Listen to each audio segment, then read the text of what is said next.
pessoal, vamos lá? Vamos aqui. Vamos. Então, vamos lá. Aí, já vamos passando o pessoal, teus colegas. Nós temos o sinal... Oi?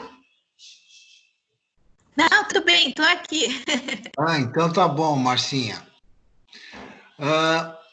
Passando, então, já os seus colegas, nós vamos falar dos sinais abióticos transformadores. Sinais abióticos transformadores.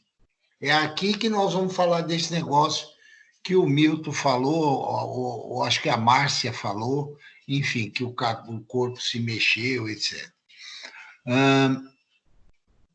Os sinais abióticos transformadores têm de dois tipos: os destruidores e os conservadores.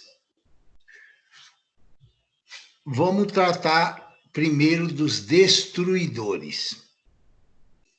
Os destruidores se dividem em 4 fases. Os destruidores se dividem em 4 fases.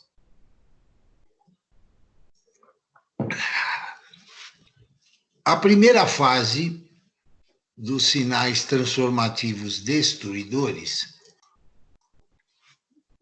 é a putrefação. E a putrefação se divide em 4 fases, tá? Em 4 fases. A primeira fase a gente chama período da cor ou período cromático. Período da cor ou cromático. Vocês já devem ter visto por aí cachorro, algum bicho morto pela rua, e vocês percebem que ele vai ficando verde, tá? Quando a pessoa morre, lembra da flora bacteriana que é tão falada, preciso melhorar minha flora. Essa flora que tanto te ajudou durante a vida, é agora ela que vai destruir seu corpo, tá? Então, essas bactérias começam a se dividir sem controle mais e começam a destruir seu corpo, de dentro para fora, tá? E nesse processo de destruição, elas vão soltando um gás que vai dando essa coloração verde, chamado gás sulfídrico, que vai dando essa coloração verde. E por isso que chama período cromático. E geralmente o primeiro local que aparece a chamada mancha verde abdominal, ou seja, o primeiro local que fica verde, é aqui, ó. Nessa região. A região aqui, ó. Tá vendo? Essa região aqui, chamada fossa ilíaca direita. Fossa ilíaca direita. É essa região aqui embaixo. Tá? Se no afogado, por exemplo, a pessoa que morreu afogada, porque entrou água contaminada, etc., o primeiro lugar que aparece essa mancha é no tórax. Então, mas geralmente é nessa região fossa ilíaca direita. Aparece uma mancha que a gente chama mancha verde abdominal. E essa mancha aparece depois de 24 horas de morte. Então, você vê que à medida que nós vamos falando, eu já estou aumentando a precisão, né, para você dar a estimativa do tempo de morte. Tá? Ela aparece depois de 24 horas e até 3 dias o corpo fica inteiro verde, tá? E até 3 dias o corpo fica inteiramente verde. Tudo bem?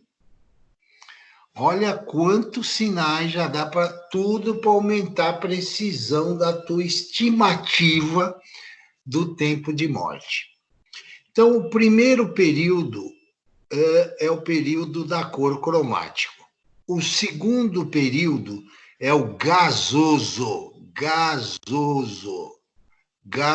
Agora é importante, preste atenção, que aqui vai responder as perguntas que vocês me fizeram, do Sérgio Cardoso, etc. É um período que vai de 3 dias até 3 meses. É um período que vai de 3 dias até 3 meses. Vou repetir. É um período que vai de 3 dias a 3 meses. Se eu repetir mais uma vez, vocês me xingam, tá? Bom, além de...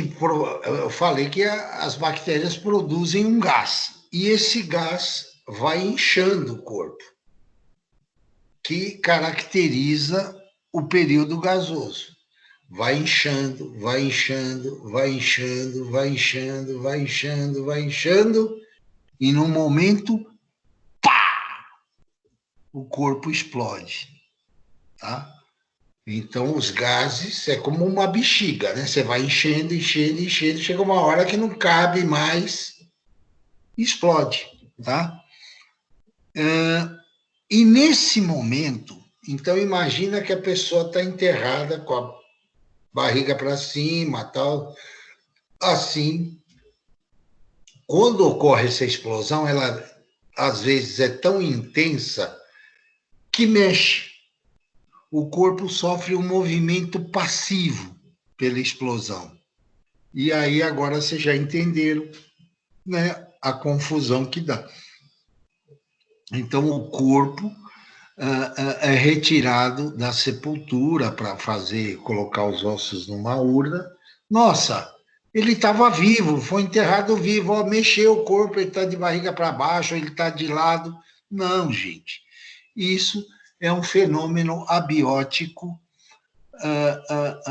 normal que ocorre devido à explosão, o corpo, então, sofre um movimento passivo. Todo mundo entendeu isso aí, gente? Entendi. Sim. Tá? Então, na verdade, a pessoa não estava viva. Ela estava morta, que houve essa explosão, o corpo se mexeu, não, teve um movimento passivo, esse movimento passivo devido a essa explosão, tá? Então, o corpo sofre uma explosão e ocorre essa movimentação passiva. Tudo bem? Vamos para o outro período. Período colicoativo. Eu vou repetir com calma. Colicoativo. Vou soletrar.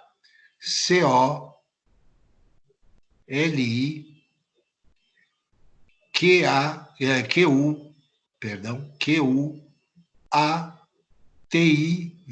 Colicoativo. Pegaram? Sim. Período cólico-ativo ou de dissolução pútrida.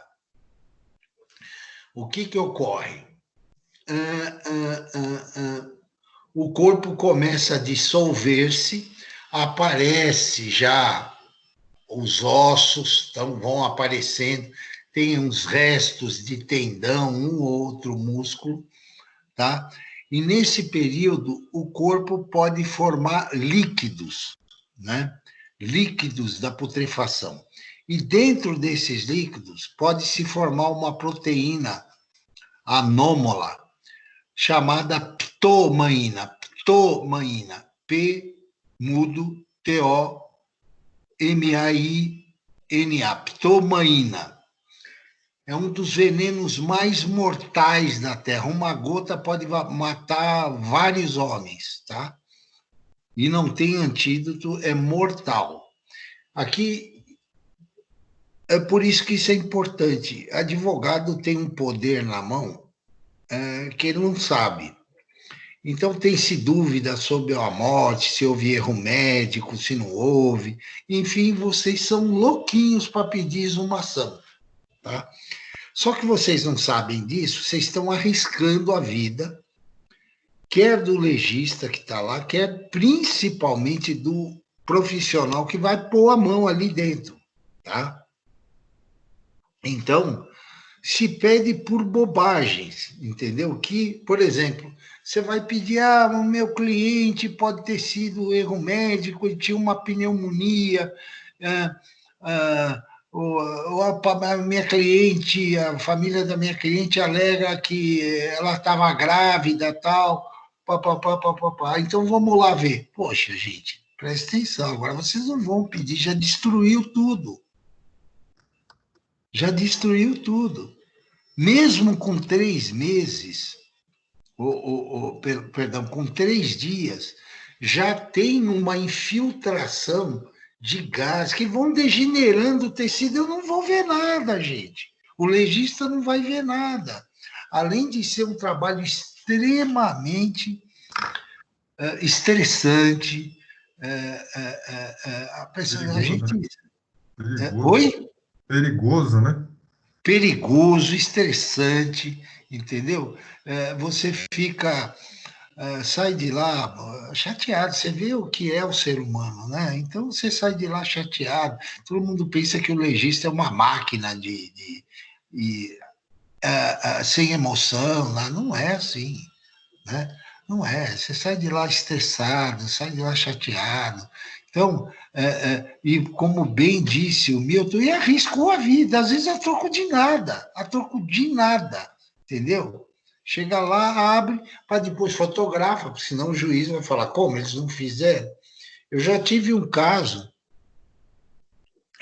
sinceramente, eu fiz acho que uma exumação na minha vida. Aí eu fui falar com o diretor que todo mundo tinha que fazer. Eu falei, olha, eu não tenho estômago, eu não tenho condição emocional de fazer isso. Eu me recuso, não é questão de ser vagabundo, me dá outro serviço, me põe mais trabalho, mas isso eu não consigo fazer emocionalmente para mim. Tem colegas que vão, fazem numa boa, mas eu realmente não tinha. Uma vez, já estava o diretor para me tirar de setor, que todo legista tinha que passar por isso, na minha época, um juiz pediu uma exumação. Então, existia uma dúvida lá se o sujeito morreu de pneumonia, se não morreu, porque era um erro médico, e papipi, papapá, papapá.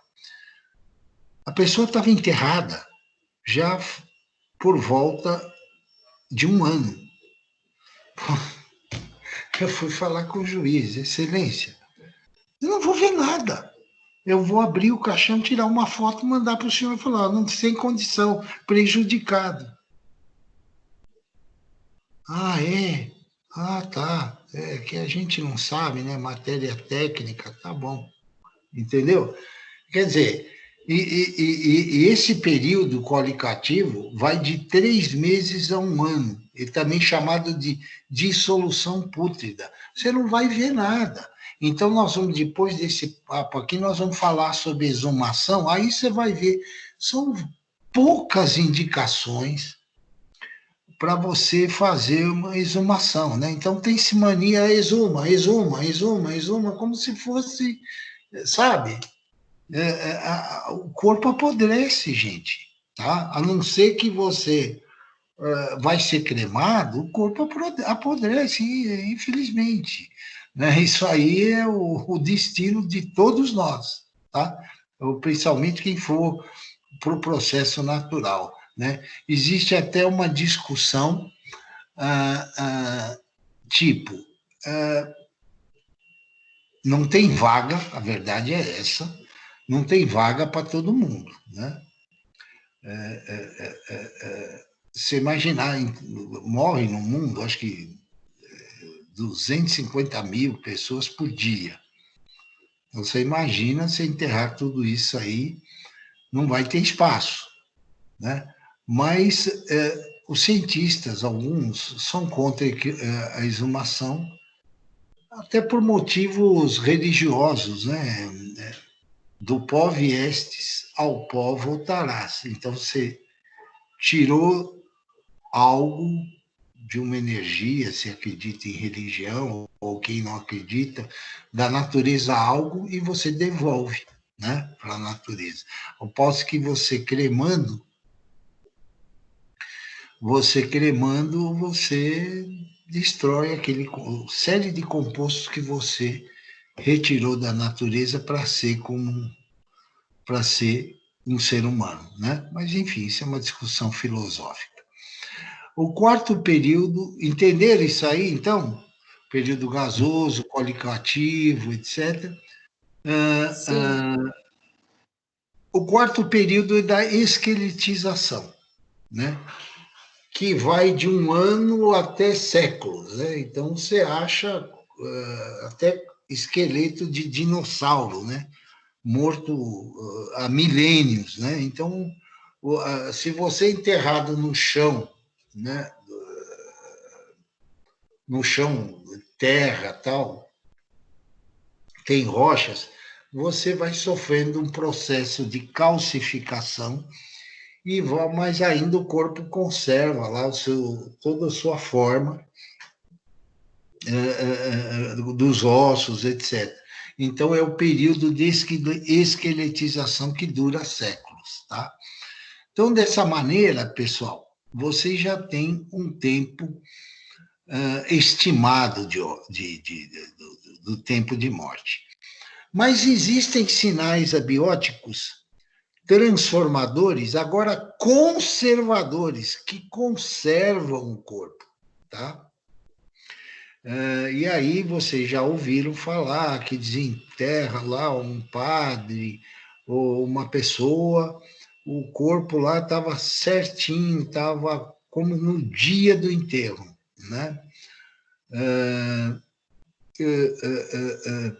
Esses processos a gente chama de processos conservadores do corpo. Então vamos lá. O primeiro processo é o da mumificação natural, porque existe a mumificação praticada pelos egípcios, em que eles usavam natrão, que é um sal, né, um tipo de sal, usavam substâncias, um álcool extraído das tâmaras e servia para embalsamar o corpo, tá? Isso aí é a mumificação artificial. Na mumificação natural, o corpo é inumado, vocês já sabem o que é isso, inumado, enterrado num local muito quente e muito ventilado. O que acontece? O corpo sofre uma profunda desidratação, e não há ação bacteriana efetiva. Então, vocês veem múmias naturais feitas achadas em desertos, etc. Você vai lá no Atacama, tal, acham múmias, tá?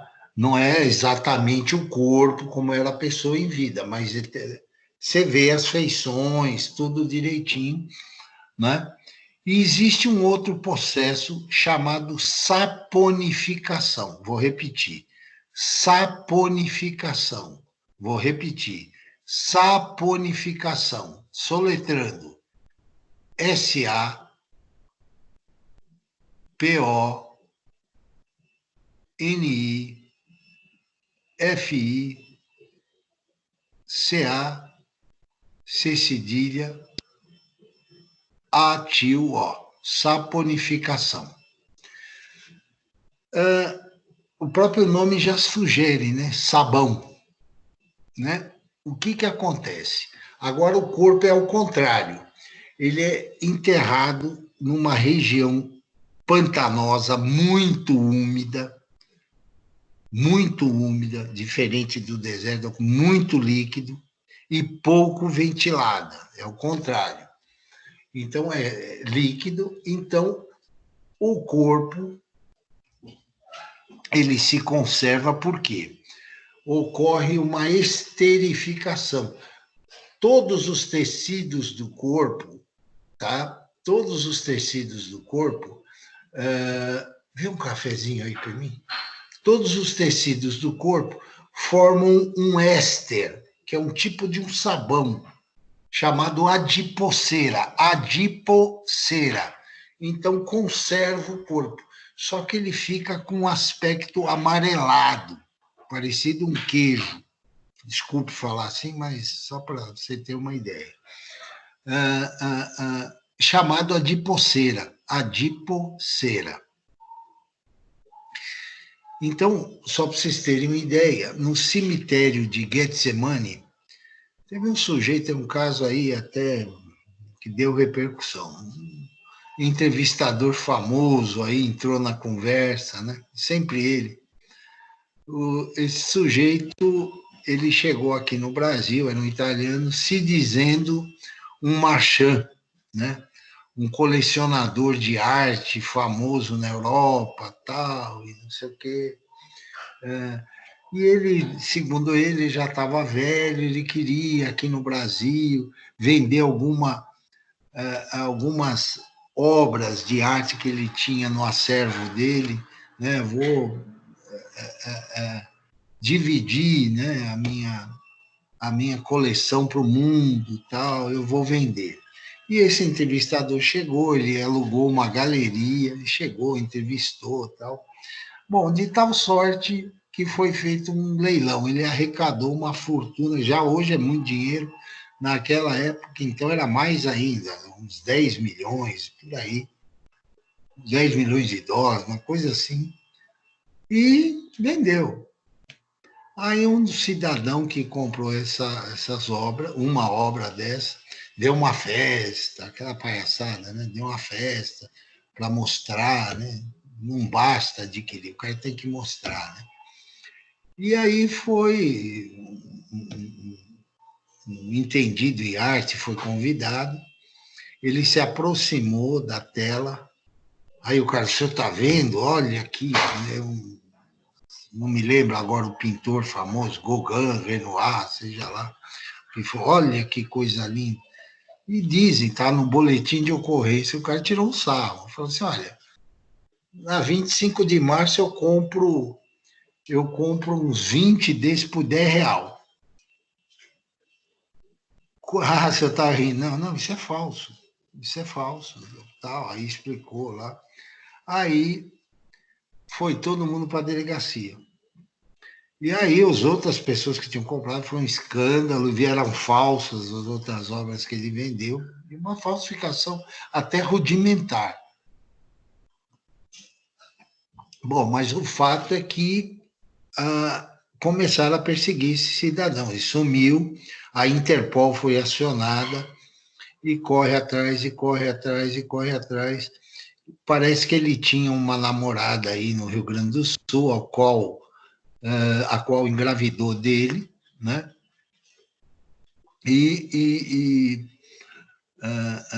Houve, interceptaram umas correspondências, enfim, para a família lá na Itália e tal. E, em dado momento, descobriram que ele havia falecido e enterrado no cemitério Getsemane, em São Paulo, né?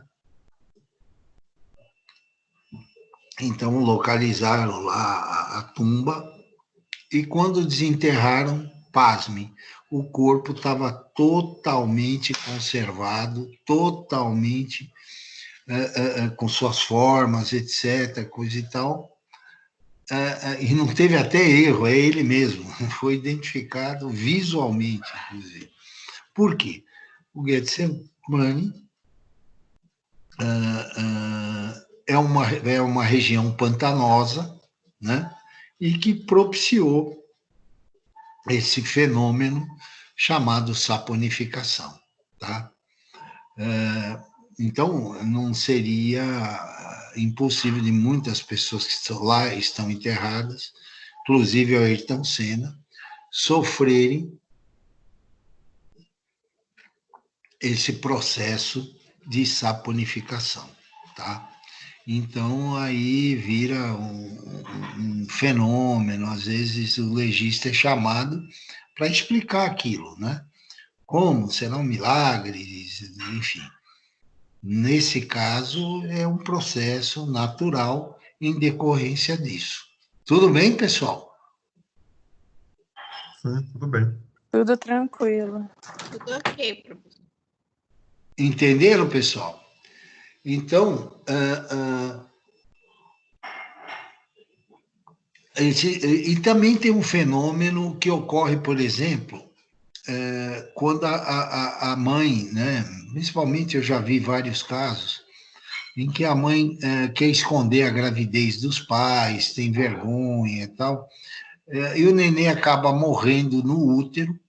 Então, o que, que acontece? A água, né, é um meio, encharca os tecidos e ocorre um processo de maceração. Maceração.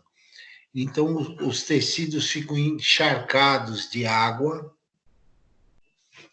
Então, é um processo também que conserva o corpo. Isso principalmente acontece em fetos que morreram intraútero, já numa idade mais avançada, e que há esse processo de... Mas, mesmo assim, gente, mas se eu tenho uma dúvida, se eu tenho um negócio, dá para fazer o exame? Não dá, para ver se morreu de pneumonia, não dá. Por quê? Essa substância já penetrou de tal maneira, de tal monte em todos os tecidos que, ao conservar, também destrói a citoarquitetura dos tecidos, entendeu? Então, você não vai ver nada ali, tá? E teria acabado mais uma aula. Então, vocês já vão bem na frente, gente. Sensacional, professora aula. Imagina, minha filha, nada. Eu não gosto disso aqui, sabe por quê? Isso aqui, eu acho que o contato, aula presencial, isso aí é o caminho, né? E, infelizmente, isso é o caminho. O EAD vai ser assim. No futuro, todas as faculdades vão ser assim, né? EAD, vai ter um cara lá. Mas a aula presencial, você fica mais à vontade, os alunos ficam mais à vontade. Então, existe uma troca de energia, na minha opinião, muito mais intensa, né? Mas, enfim. Exatamente. Professor, só uma curiosidade. Claro, Talvez Milton. tenha no seu tempo de trabalho tenha se deparado com alguma situação desse tipo. Essas pessoas que profanam túmulos para Sim, roubar, elas estão correndo, então, além da questão legal, sérios riscos de vida, né? Você falou com aí desses certeza. venenos, questão gasosa, né? Você tem Com alguma certeza. história nesse Corre o sentido? risco de infecção, o risco de pegar uma pitomaína, entendeu? Corre um risco terrível, terrível, sem sombra de dúvida. Perfeito mesmo. Corre um risco terrível, não só para si próprio, também para a sociedade, porque de repente há a formação desses líquidos, se derramam ali, né? Por isso que não se usa mais, né? Fazer o enterro do corpo no chão, né? Sem nenhum. Usa o caixão, né? Para segurar esses líquidos, né? Mas o caixão depois é destruído, mas já passou muito tempo, esses líquidos já evaporaram, etc. Entendeu?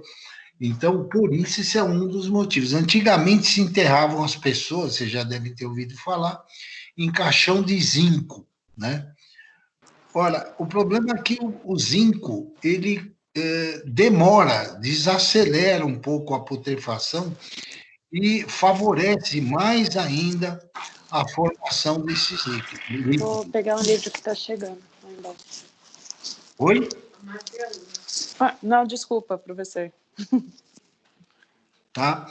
Então, por isso que não se enterra mais ninguém em caixão de zinco, tá? Beleza? Alguma dúvida? Querem perguntar alguma coisa? Só mais um comentário e uma opinião do senhor. O senhor tocou na questão Claro, mesmo. esse processo de preservação do corpo, do enterro, né? Ao longo da história, nós chegamos à questão aí de fazer enterros, o senhor tocou na questão da cremação. O senhor não acha que em algum momento, provavelmente, a civilização vai vencer questões religiosas e todos passaremos a ser cremados? Eu, particularmente, sou favorável à cremação. Minha mãe morreu faz uns 2 anos, a gente providenciou a cremação. Eu e minha esposa, quando morrermos, já sabemos, cada um de nós, que queremos ser cremados, né? Quer dizer, não será que não haverá um processo civilizatório a adoção por parte de todos nós da cremação e não ter que preservar mais corpos em cemitérios e até em função de todos os problemas que um cemitério pode causar na uma região, uma cidade, né? Hoje mesmo tem um monte de cemitérios espalhados aqui pela cidade de São Paulo, solo contaminado e assim vai. Qual a sua opinião a respeito disso? Filho, Milton, você já matou a pau. Você já matou a pau. Primeiro, a questão do espaço. A questão do espaço. E complementando a professora. Oi? Professor, e complementando a pergunta do Milton, para não ter mais esses processos de exumação, num futuro próximo, estou ouvindo do DNA, que tem arcada dentária, como se fosse o nosso RG, para poder justamente evitar esses processos? Ótimo, vamos lá. Eu concordo com o Milton em gênero, número e grau. No futuro, até primeira questão, espaço. Segunda questão que ele mesmo levantou, sanitária. Não tem espaço para enterrar todo mundo, gente. Tá? Vai chegar um momento que não cabe, é simples.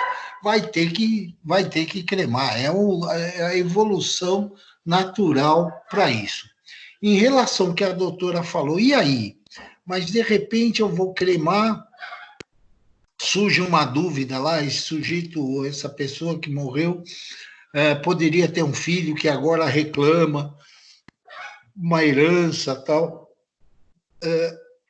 Eu acredito que, no futuro, vai ter um banco de DNA. Então, vai ser uma coisa normal, não vai ter nem discussão judicial, se retira uma amostra de sangue do cadáver e é feito o DNA, e esse DNA é armazenado num computador.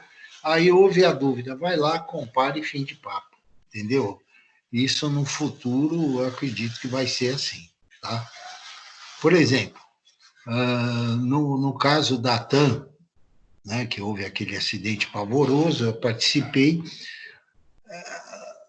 muitos corpos estavam altamente carbonizados, mas aí ainda dava para extrair DNA, então aí nesse caso, não se crema justamente por causa disso. Aparece um herdeiro que até então desconhecido, reivindicando seus direitos, coisa e tal. Então, esse problema ainda persiste, mas nos Estados Unidos, rapidinho aí, mais ou meia década, todo mundo morre, vai ser, e o Brasil vai pelo mesmo caminho, entendeu? Então, por isso, até eu toquei num assunto que é interessante. Por isso, vocês falam, nossa, como demora para identificar, faz um enterro coletivo e tal. Não é assim, gente. Você precisa identificar exatamente cada corpo. Demora, nós vamos falar sobre antropologia. Você tem que ter certeza, A é A, B é B, C é C. Por quê? Você já imaginou, você tem um cliente que aparece no teu escritório, o fulano de tal era meu pai, ele escondeu da família dele, então agora eu quero reivindicar meus direitos. E aí? Se o corpo foi cremado, né? Então, por isso que quando vai haver a cremação, foi excelente a pergunta do Milton, e acho que foi da Márcia, por quê? Nessas questões judiciais, quando vai cremar um corpo, precisa da autorização de um juiz e do médico legista. Tá? Por quê? Porque aí você está tirando, você está acabando qualquer tipo de prova no futuro, entendeu? E aí nós entramos no outro assunto, né? Para nos adiantarmos mais ainda, a exumação. Existe uma disciplina dentro da medicina legal chamada tafologia. Tafologia. Tafologia. Tafologia. Tafologia é o estudo dos enterrados. Tafos, enterrado. Logia, estudo. Estudo dos enterrados. Então, você tem um processo de inumar. Inumar é enterrar. O processo de exumar é desenterrar. Então, entra a tafologia. Bom, para você fazer uma exumação, eu vejo poucas indicações para que seja feita isso. Por exemplo, uma indicação nós já falamos, é o DNA, né?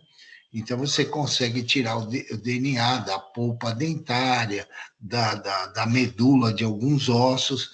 Então, às vezes, vocês veem aí eles desenterrando pessoas que morreram há milhares de anos, conseguem extrair DNA.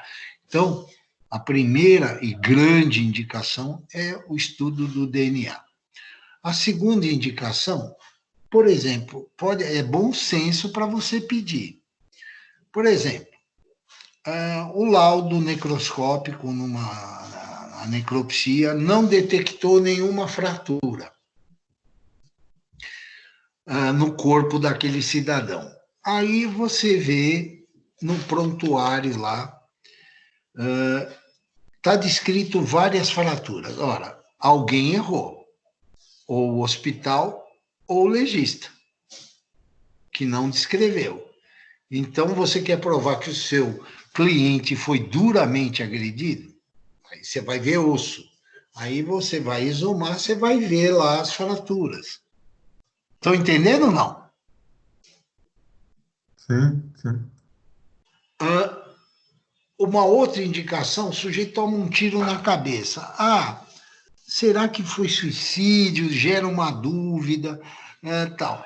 Existem sinais que nós vamos ver mais para frente, na nossa aulinha de tiro, que você é capaz de dizer que são sinais que levam são sugestivos de ter havido um suicídio, né? Para ver, às vezes tem dúvida, mas a bala veio daqui para lá ou daqui para cá, né? Porque a posição do atirador também é possível, tá certo? Também é possível. Certos envenenamentos, certos venenos ficam nos ossos, também é possível. E, pessoal, fora isso aí, não vejo mais grandes indicações, não, tá? Então, você, às vezes, você sabe melhor do que eu, vocês são os profissionais da justiça, o tempo que vocês vão perder, né? Então, você pede para o juiz a exumação, até vir a ordem, o ML escalar alguém, vai, produz o laudo, tal. Olha a demora, né? Então, nós vamos ter, se Deus quiser, uma aula sobre erro médico. Então, é bobagem ficar pedindo exumação. Vocês já aprenderam uma das primeiras coisas que eu falei, existe parecer médico legal. Teu assistente técnico pode dar um parecer médico legal baseado no prontuário. Existe uma comissão no IML chamada Comissão de Pareceres Médicos Legais que vai dar uma opinião, entendeu? E isso é um processo muito mais rápido, né, do que você ficar perdendo tempo pedindo exumação. Além do que tudo que o Milton falou aí muito bem, muito claro, dos riscos que se corre, né? Você coloca os profissionais numa situação chata, né? Entendeu? Então, tem indicações precisas. Dúvidas? Eu não tenho dúvida, mas eu queria voltar num tema. Claro. O senhor falou dos conservadores do corpo. Sim. E esses corpos que morrem congelados, ficam, por exemplo, escaladores do Everest, pessoas que são encontradas em neve. É um conservador também, não é isso? Perfeito, Milton, perfeito. Você me lembrou de algo que eu não falei. Perfeito, bom. Isso aí chama-se gelificação. Vou dar um exemplo para você que você logo falou aí. O Monte Everest. O problema, quando você está numa altitude enorme, né? É o pico mais alto da Terra. Então, se uma pessoa morre ali, você não tem como trazer para baixo. Por quê?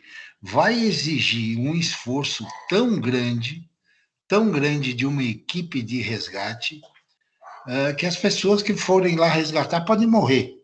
Então, os corpos ficam lá. Então, é até chato para a família, né? Tem um indiano que ele morreu assim no topo da zona da morte ali.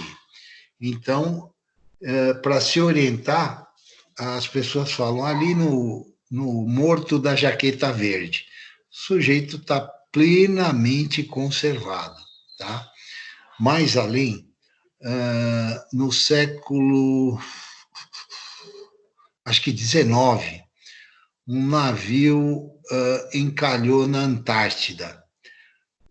As pessoas ali, por falta de alimento, foram morrendo uma a uma, de frio, doença, e, enfim, morreram todos. Aí o navio foi se desfazendo, coisa e tal, e uns arqueólogos, do meio para o final do século XX, encontraram os restos mortais desses marinheiros, e eles estavam perfeitamente conservados, né? Então, foi uma viagem no túnel do tempo, ver como é que eram as pessoas, características, etc. Vocês sabem, por exemplo, que no mundo houve já que nós estamos falando de pandemia atualmente, houve uma pandemia por um vírus, né? Que ficou conhecida como gripe espanhola, né? Que dizimou milhares de pessoas, né? E matou, inclusive, na Finlândia. Teve uns cientistas aí que não tem o que fazer, né? Basta ver o que nós estamos passando hoje. Vamos desenterrar alguns corpos, que lá é um frio terrível, né? E é provável que esses corpos estejam gelificados, né? Vamos chamar assim. E vamos estudar, ver se a gente acha o vírus para estudar o vírus. Quer dizer, caramba, você vai arriscar esse bicho escapar, e tem uma conversa aí que esse vírus, o Covid-19 aí, estava sendo estudado e escapou do laboratório, e que a China tentou esconder. Enfim, você vai colocar a população em risco, né, para fazer um estudo, né? Então, tem outras coisas que você pode fazer, né? Então, é possível, né? O corpo está ali conservado, principalmente na gelificação. O corpo tem um alto grau de conservação, né? Basta ver os alimentos. Às vezes você compra, falando em termos rústicos, você compra um frango hoje, vai consumir daqui a um ano. Você vai lá, a carne está perfeita, você come, assa e se alimenta daquilo, sem problema nenhum. Então, bem lembrado, Milton, já ia passar batido, né? É que geralmente eu não falo da gelificação, que isso não cai em concurso, nada, mas foi muito bem lembrado por você, filho. Não sei se eu respondi essa sua pergunta. Respondeu, certamente, respondeu. E tem uns malucos que resolveram pagar, né, para uma empresa para ter o corpo congelado, para quando tiver descoberta a doença, eles serem ressuscitados, né? Tem até isso também. Gente maluca que acredita que pode o corpo reviver depois de estar congelado, né? Acho que tem um banco nos Estados Unidos que congela as pessoas. A custa de muito dinheiro e você paga uma mensalidade lá absurda. Então, tem vários tipos de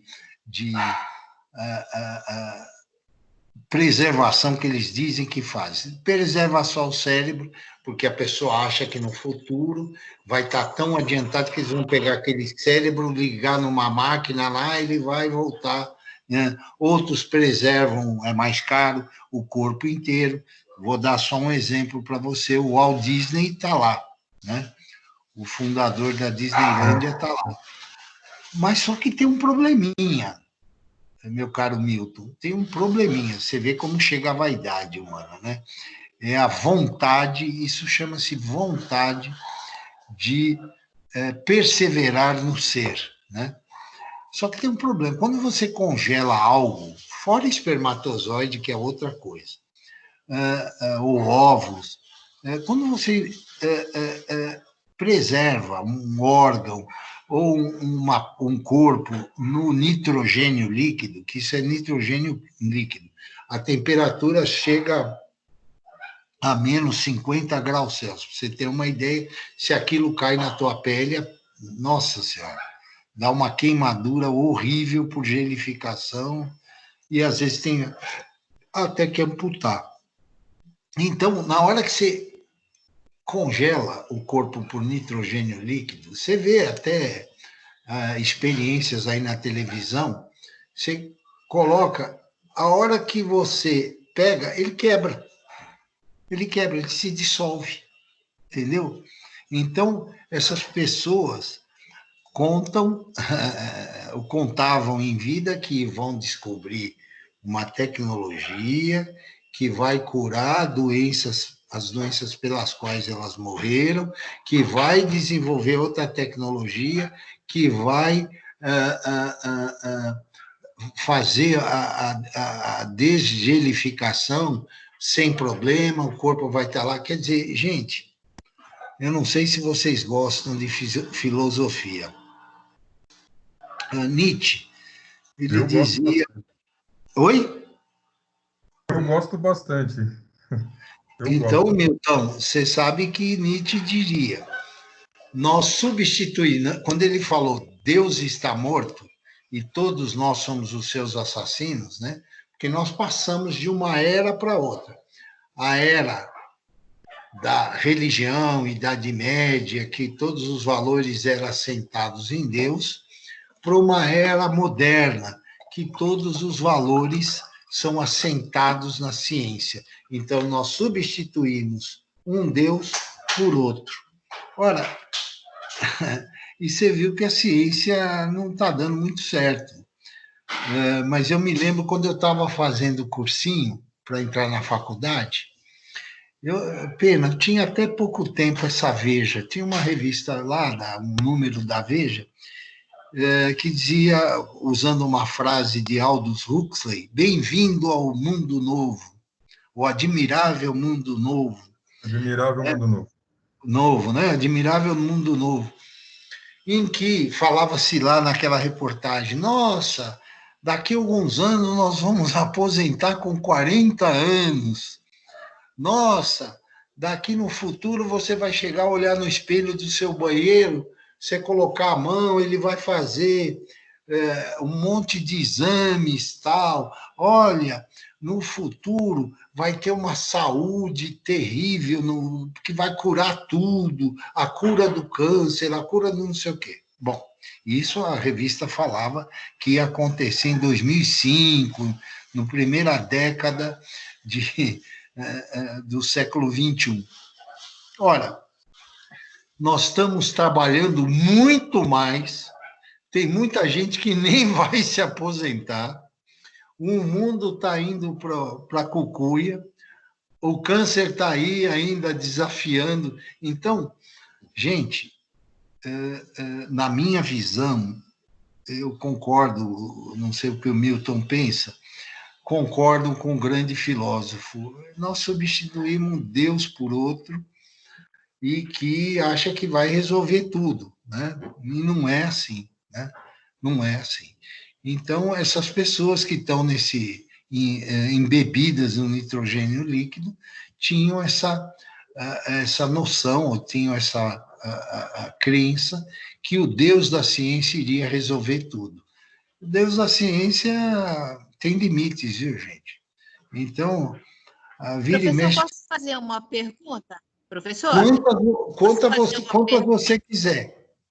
Fale. Ainda nesse processo de gelificação, isso nós estamos falando de pessoas adultas, seres viventes, que têm sua vontade, expressam sua vontade.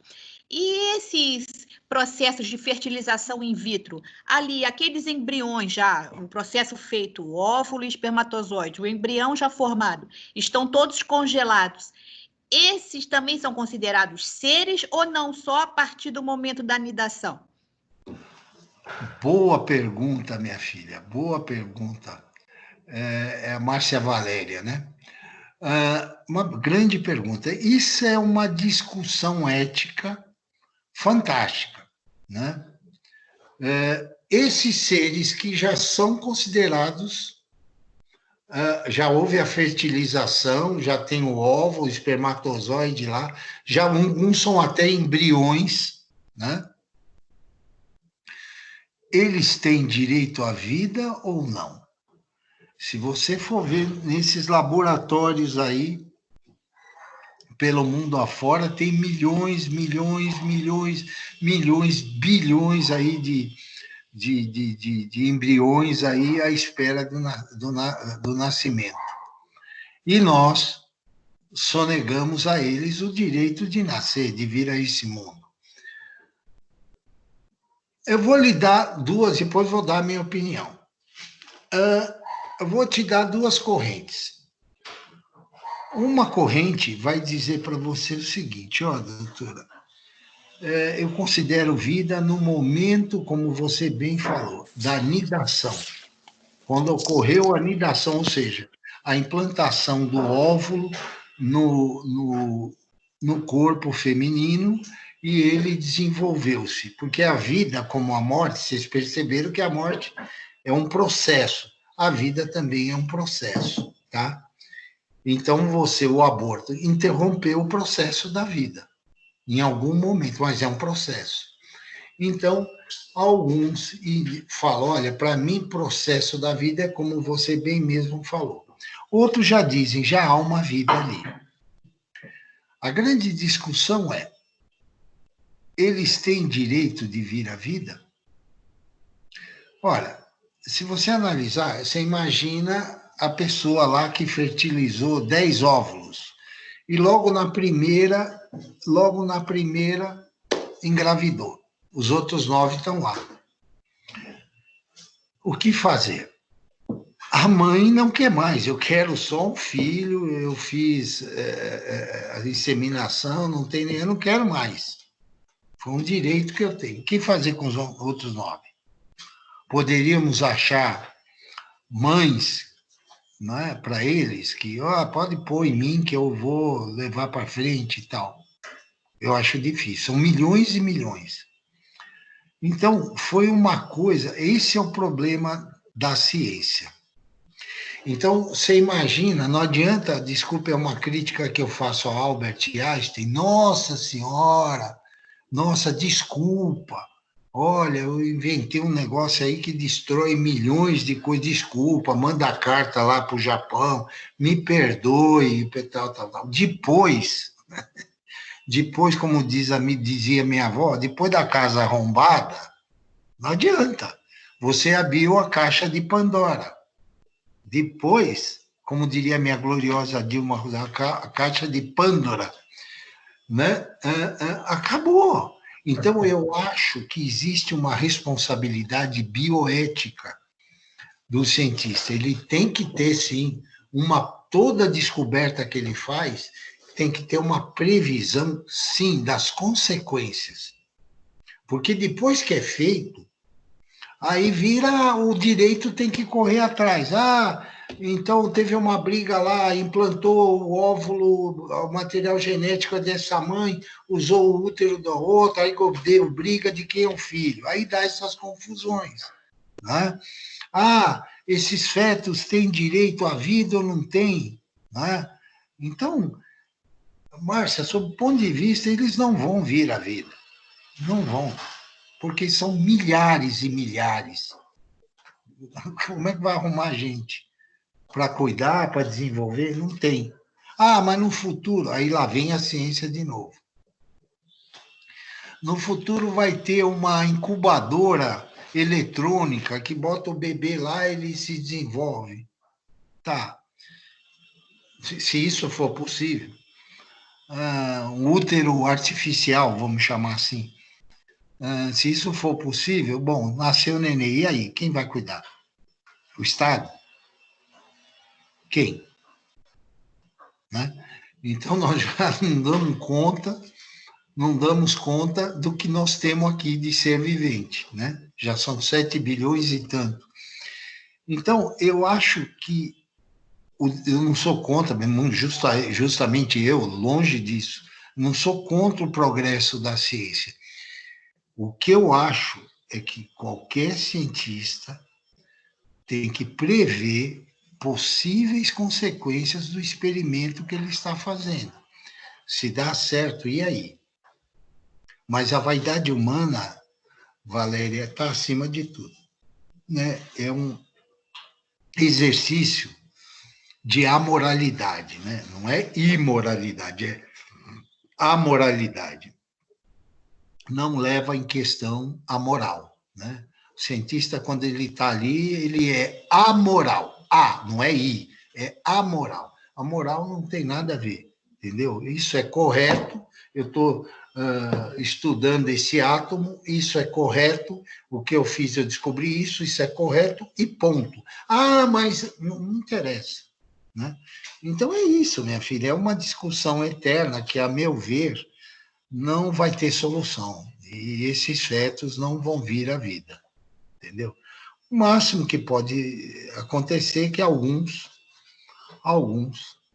podem vir à vida, uma pessoa, talvez a justiça permite, olha, embriões aí que a família não quer mais, tal, pode ser uma mãe quiser, tal, vai ter acesso, mas vão ser muito poucos. E a vaidade humana cresce de uma forma tão desmedida, né? Aqui no Brasil foi proibido, né? Em a maioria dos países é proibido. A sexagem, por exemplo, você fertiliza óvulo e você escolhe o sexo, chama sexagem. Aqui é proibido, nos Estados Unidos é proibido, na Europa. Mas está cheio de clínica aí, por essas ilhas do Caribe aí, que não tem essas restrições, entendeu? Então você vai lá, eu não quero menina, eu quero menino, por causa da misoginia que tem no mundo hoje. Não vem dizer que não tem, porque tem, né? Na China, que você pode ter só um filho, as famílias querem ter menino. Por quê? Por uma tradição cultural de que quem leva o nome da família para frente é o menino. Então, houve sérias acusações que meninas recém-nascidas eram afogadas, né? Eram afogadas. Então, uma família, um casal afogava 3, 4 que nasceram meninas. Então, você imagine o preconceito como se instala, primeiro contra a mulher, segundo, contra a etnia, né? Então, eu quero um filho de olho azul. Você entendeu, filha? O cara que fez isso, que inventou tudo isso, eu acho que tem que pensar, né, no que ele está fazendo. Né? E agora já estão estudando o gene da inteligência, então, como diria aí o meu caro Milton, eis o admirável mundo novo. Né? Então, nós vamos ter uma linha de produção. Mas é proibido. Mas, gente, quem tem dinheiro vai lá nas Ilhas Virgens, nas Ilhas Seychelles, lá não sei aonde, e faz. E com o passar do tempo, a pressão, chega um político lá, muda a lei, e aí? Então, nós vamos ter um bando de criança branca, de olho azul. O que Hitler não conseguiu com os tanques, vai se conseguir com a ciência, né? Então, eu acho isso. Não sei se eu respondi sua pergunta. Não, respondeu Beleza? sim, professor. Sua pergunta. Eu acho que esses bebês não vão vir à vida. Não vão. E se A você resposta foi não com tanta propriedade como o senhor, mas o senhor calou fundo aqui em mim. Obrigada. Obrigado a você pela pergunta. Bom, pessoal, nós já nos adiantamos a turma uma aula, né? E vamos já marcar. Aí eu vou deixar a critério de vocês um trabalhinho, né, que a faculdade exige. O que vocês querem fazer? Vocês escolhem. Tem antropologia médico-legal, tem traumatologia médico-legal, tem o erro médico, tem... tem que eu vou dar uma aula de erro médico para vocês. Tem a síndrome da alienação parental, tem psiquiatria forense. O que vocês querem? Inventa um tema aí. Porque não vai ter prova, professor, porque foi decidido. Dia 20 vai ter prova. Dia 20 vai ter prova, não é isso? Próxima semana, de segunda a sexta, de 20 a 24, serão as provas, tanto de matéria presencial como seria essa semana, do 20 ao 24. Foi a mensagem que nós recebemos, né? Isso, é a mensagem que eu tenho. Só me manda a mensagem. Então, de antemão, Márcia Valéria, fiquem tranquilos, o Milton, a Cláudia, relaxa, eu não sou nenhum tarado exigir de vocês que vocês sejam um legista, né? Então, o importante para mim, prova não prova nada, tá? O importante para mim é que você entendeu. O importante para mim é saber, teve um advogado aí, morreu meu parente aí, ele me conduziu perfeitamente, eu tinha que ir para cá, ir para lá, ele me explicou quando vai para o SBO, quando vai... Isso para mim é que é válido. Para mim, é gratificante você chegar numa prova de medicina legal aí, que você vai fazer na polícia de qualquer estado, ou para outros concursos que caem medicina legal, você vai lá e gabarita a prova, se não gabarita, foi muito bem. Então, isso para mim é que vale, entendeu? Aquilo que você aprende, tá? Então, eu não sei como é que vai ser a prova ainda, vai ser... A prova vai ser online, do dia 20 até o dia 24, eles vão ter tempo para fazer e vai ser aceita a primeira prova que eles fizeram. Então, vai ser prova-teste, né? Vai ser prova-teste. Fique tranquilo. Gente, o que eu posso perguntar?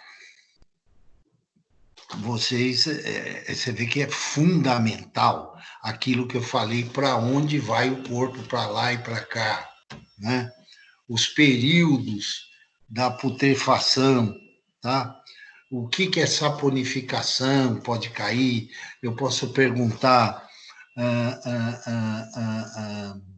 deixa eu ver, o que é perito nomeado, perito louvado? Então, é o basiquinho, não vou inventar, gente. Vai ser bem o básico. Tá? Então, a primeira tentativa. mas cuidado, lê bem antes de responder a questão. Porque vai ficar válida a primeira tentativa, hein? Não pode você clicar lá no A, B, C ou D e depois, puta, não é essa, deixa eu tirar, o sistema não aceita, tá? Beleza? Mas fiquem em paz, A prova não vai ser difícil, garanto para vocês. Paz, tá bom? Tá ok, professor. Beleza, Então, professor. até a próxima. Então, não teremos... Acho que Oi? será na próxima. A Márcia, próxima aula não vai você- ter, né? Vai ser prova, não é isso? Isso.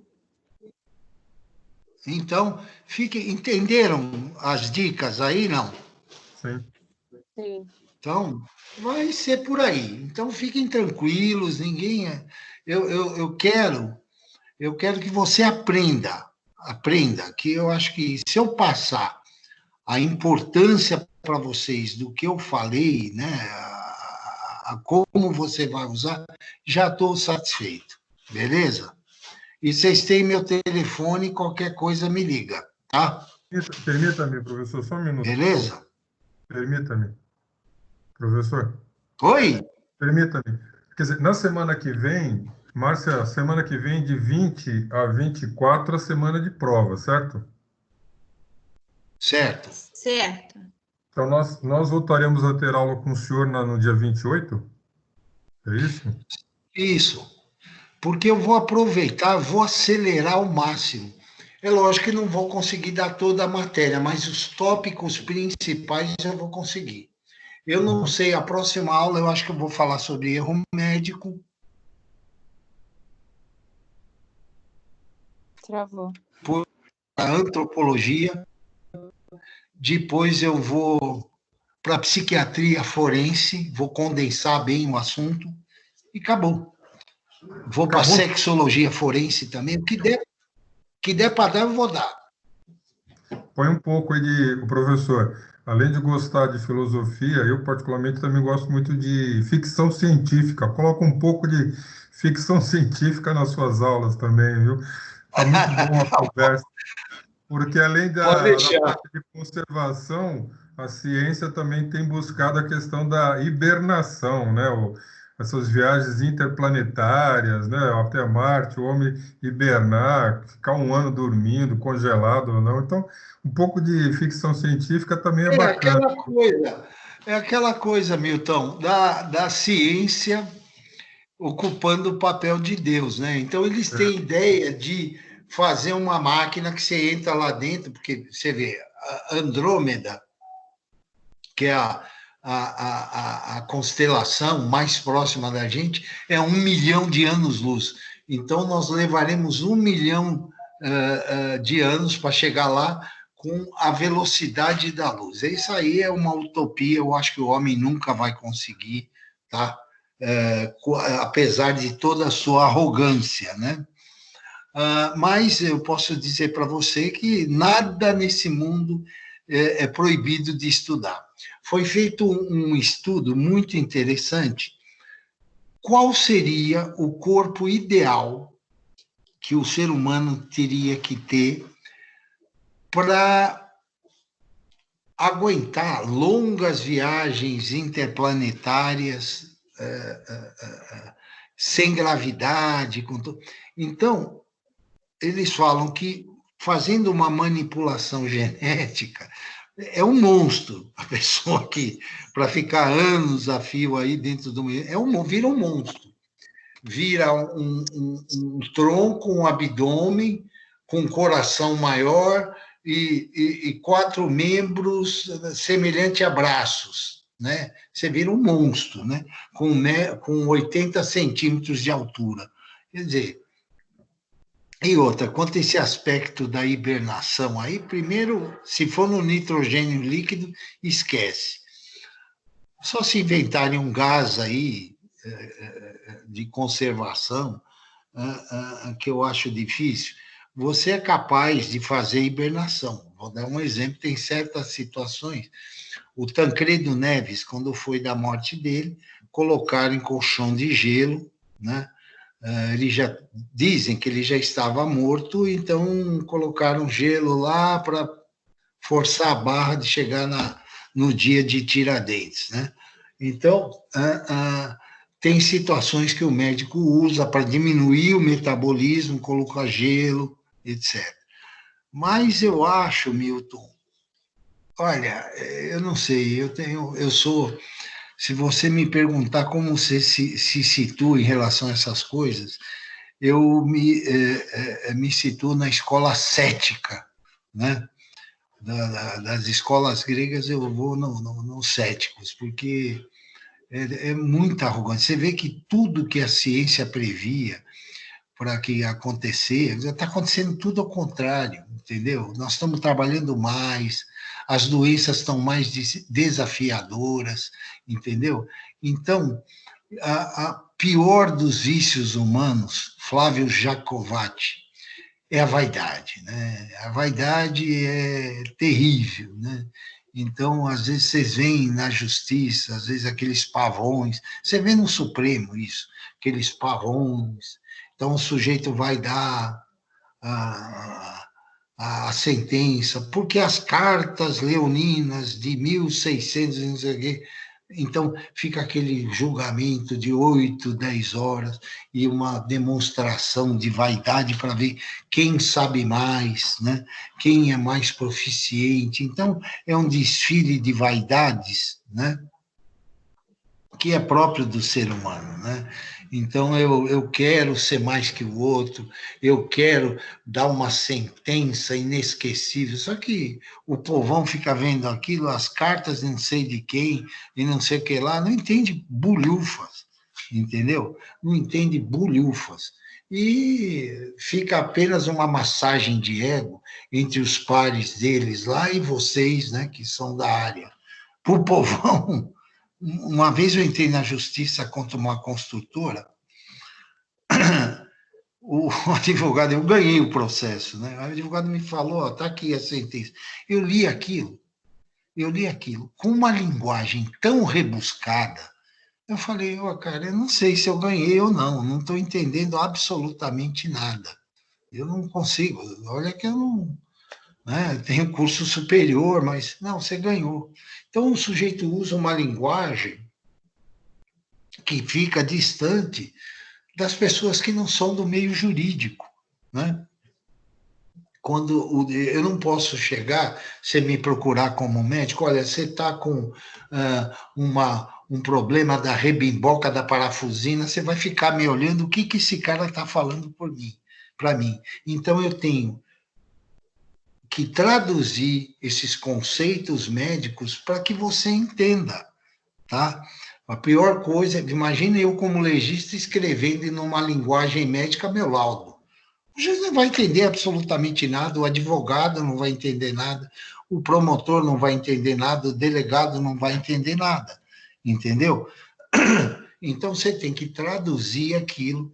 Então, eu acho isso, Milton. Beleza? Muito bom, obrigado. Muito boa aula. Não só Então, medicina legal e muita filosofia. é isso aí, você é dos meus, você gosta de filosofia também.